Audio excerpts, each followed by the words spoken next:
Ils ont quitté leur caserne pour manifester. Les pompiers n'en peuvent plus d'être la cible d'agressions. Ils réclament aussi des renforts et sont inquiets pour leur pension. Alors pour exprimer ce ras-le-bol, les soldats du feu ont perturbé la circulation toute la matinée à Bruxelles.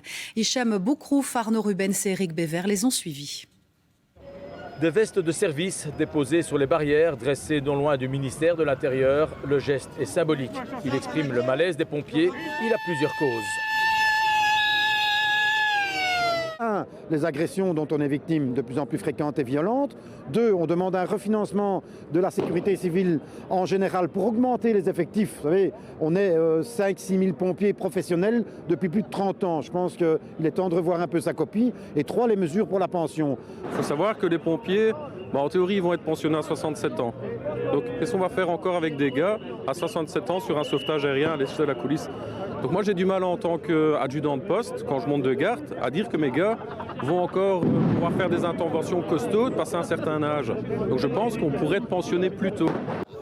Le rassemblement était censé être statique, mais les 300 pompiers qui avaient répondu à l'appel du syndicat libéral ont vite bloqué le carrefour Arlois. On a même vu des voitures faire demi-tour rue de la Loi. Ils ont aussi perturbé le trafic sur la petite ceinture, histoire, disent-ils, d'être enfin entendus. On est de moins en moins, on n'est pas considéré. Ça fait des années, moi je suis pompier depuis 88, et à l'heure actuelle, dans la zone dans laquelle je viens, on n'est pas plus qu'en 88, alors que nos interventions ont triplé, doublé, voire triplé.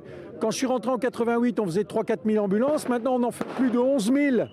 Plusieurs casernes bruxelloises étaient en manque d'effectifs ce matin. Des manifestants ont dû être réquisitionnés avec un sourire un peu amer. En fin de matinée, une délégation a été reçue par le gouvernement bruxellois. Et cet après-midi, les pompiers ont rendez-vous chez la ministre de l'Intérieur. Une autre manifestation est déjà prévue pour le 8 mars et celle-là sera menée en front commun.